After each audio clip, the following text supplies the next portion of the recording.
When children are placed in foster care or adoption situations where biological parents' circumstances can no longer cater for that child, it is the hope that the child involved is sent to live with good people, people who love them and care for them wholeheartedly and unconditionally. But unfortunately, in some instances, this is not the case, and children can potentially become vulnerable to violence. On the 8th of June 1987, Irvin Sylvester Groninger III was born, the fourth of 10 siblings. When he was approximately 2 years of age, Irvin was taken from his biological parents and put up for adoption, where he was then taken in by the Herrman family. Father Douglas Raymond Doug Herman, and his wife Valerie Janelle Herman. They already had 2 children, who became Irvin's adoptive siblings. After fostering and then adopting Groninger, Doug and Valerie decided to change Irvin's name to Adam Joseph Herman. Adam was a typical young boy who was lively yet timid and loved the outdoors, especially camping trips. He was an average student at school, but when he turned 11 years old, the Hermans removed him from his elementary school and decided to homeschool him, something which was rather odd, considering their other children remained at school. The Herman family lived in Pine Ridge Mobile Home Park in Towanda, Kansas, where Adam spent the spring and summer months of 1999. At some point during this time, Adam mysteriously disappeared, though the exact date and the circumstances surrounding his vanishing are shrouded in mystery, as he was not reported as a missing person for almost a decade. His adoptive sister, Crystal Espinosa, contacted the local authorities in 2008 to ask about the whereabouts of her brother, who by this time she had not seen in 9 years. She was doing this whilst trying to organise a family reunion, and upon her realisation that nobody had seen Adam in recent years, decided to find where he was. Adam's biological sister had also not heard from her brother since around 1994 and was eventually told by Doug and Valerie during a phone call to ask how her brother was doing to, quote, stop calling. During these phone calls to check in with her brother, which were made between 1994 and 1999, Adam himself never physically answered the phone. Only the Hermans did, and they claimed that Adam was doing just fine. Crystal was concerned for Adam's welfare, and quite rightly so, as when she contacted the SRS, the Kansas Department of Social and Rehabilitation Services, she was informed that Adam had allegedly been in the Hermans' care until he turned 18 years old, but Crystal knew that this was not the case.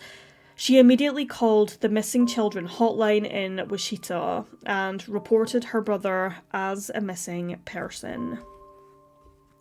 When Adam's adoptive parents were questioned, they claimed that the 11-year-old had a habit of running away from home, and on this particular occasion in the first week of May of 1999, following a spanking, he never returned.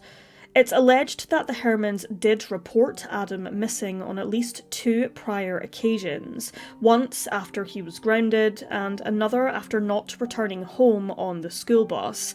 However, he returned on both occasions within just an hour or 2, hardly what many would classify as running away.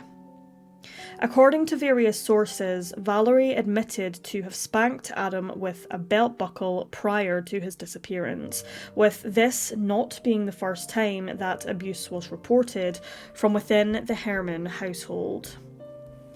3 years prior, in 1996, Adam had been temporarily placed in a children's home after a similar incident ended up with him having bruises all over his body. With Valerie having seemingly repeated these actions, the couple claimed that they didn't want to report their son as missing because they were afraid of the repercussions after what happened in 1996, which was investigated by the SRS. They claimed to be afraid that their 2 other children would be forcefully removed from them, therefore did not report Adam's disappearance to the appropriate authorities, which, just to note here, is actually illegal in the state of Kansas. Family members, however, did not believe the Hermans' story and were certain that both Doug and Valerie had something to do with Adam's disappearance. It should be noted that in 1998, a second suspected abuse call was made to the SRS by Adam's school after multiple bruising was found. Classmates noticed occasions where Adam's glasses were broken or taped together and witnessed scratches under his chin, a black and bruised nose, and scrapes on his neck. The subsequent investigation concluded, however, that these injuries were sustained whilst playing sports with his siblings, Adam claiming that this was indeed the case and that the injuries occurred whilst he was playing football.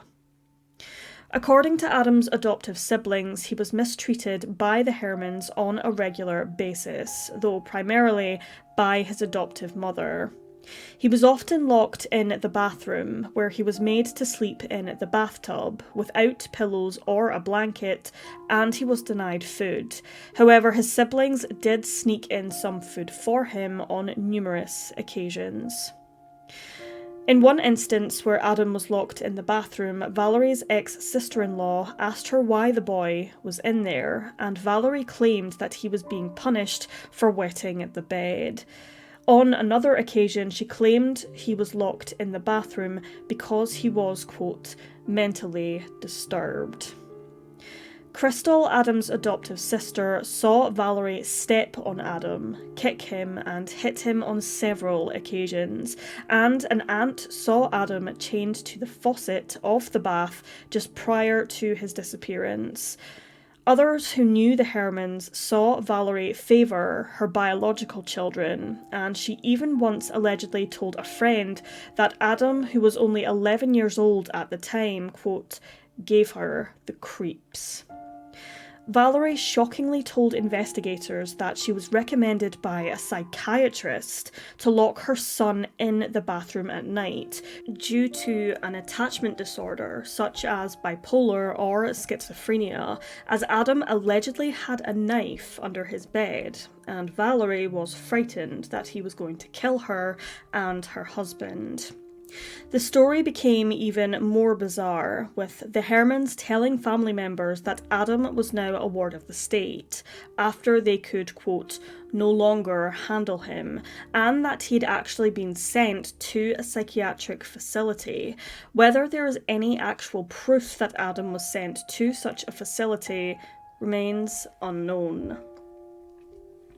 The Hermans told investigators that they thought Adam had left of his own free will and was either homeless or living with his biological parents, but despite this, Doug and Valerie continued to cash in Adam's adoption subsidy payments, which was approximately $700 per month, until he turned 18 years old in 2005. They also claimed Adam as a dependent on their taxes when they filed for bankruptcy in 2002, racking up a total of $52,800. The Hermans were subsequently charged with felony theft in July of 2010, however reached a plea deal a year after admitting to wrongfully accepting $15,488 in subsidies for Adam between 2003 and 2005. Both received prison sentences for welfare fraud and for failing to report a minor as missing. Doug got 9 months behind bars and Valerie got 7 months. The couple were also ordered to pay restitution and a $2,500 fine each, and would be subject to probation following their releases from jail. Justin Herrman, one of Doug and Valerie's biological children who saw his mother abuse Adam when he was around 4 or 5 years old, told ABC News that, quote, she, Valerie, would punch him, Adam, pull his hair, use wooden spoons to spank him, push him. He wasn't allowed to play. She locked him up in the bathroom, made him do housework all day long. Justin continued, when she's not acting crazy, my mother is actually a good person, but when she's in a bad mood, she's a monster. Justin claimed that he never saw Doug harm Adam, and that he witnessed his father trying to stop his wife from attacking Adam on a number of occasions. On one other occasion, Justin saw Valerie throw Adam against a wall, where she pulled out some of his hair, following which Justin called the police. However, by the time that authorities had arrived at the residence, his mother had convinced him to tell them that he had made the whole thing up. Rather interestingly, phone records didn't show a call to the police from the Herman household as claimed. However, other family members corroborated Justin's claims of abuse. Due to the vast amount of allegations made against the Hermans by family, friends, school teachers, and counsellors, a report was filed to Child Protective Services, and the only undertaking they did was send the Hermans for counselling. However, they did not remove Adam from the home.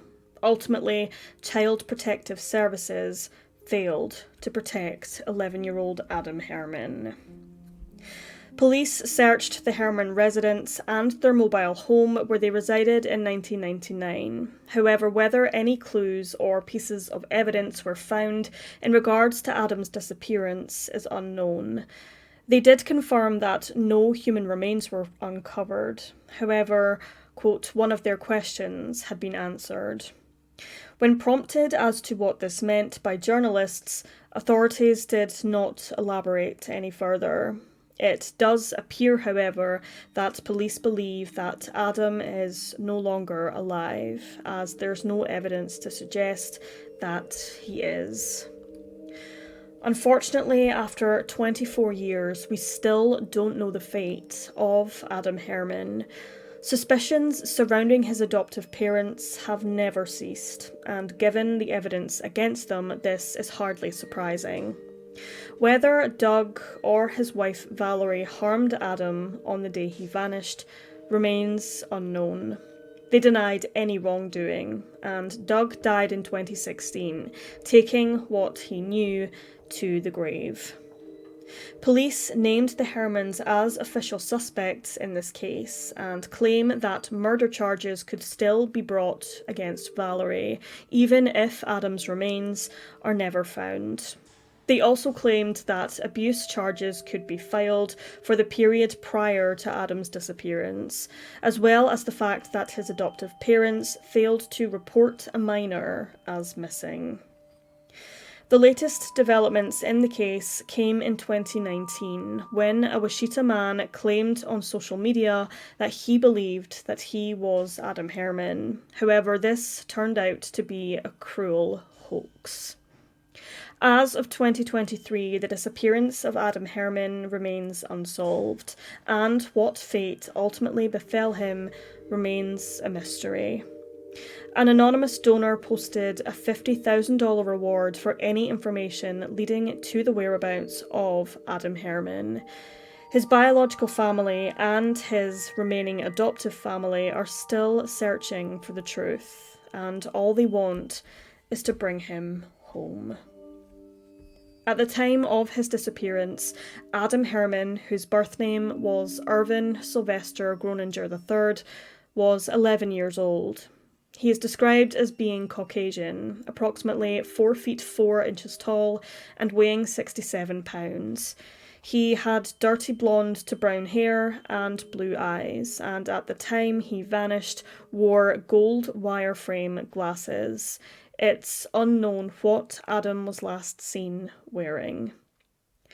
In regards to distinguishing marks and features, Adam had a birthmark on his back at the waistline, which is about 1/4 inch by 1/2 inch in size, a number of scars on his abdomen, a 3/4 inch scar on the inside of his left thigh is also noted. Various age progression images of Adam have been created by the National Centre for Missing and Exploited Children, in case by some miracle he is still alive today. Due to the nature of this case, foul play is strongly suspected. If alive in 2023, Adam Herman, or Irvin Sylvester Groninger III, would be 36 years old.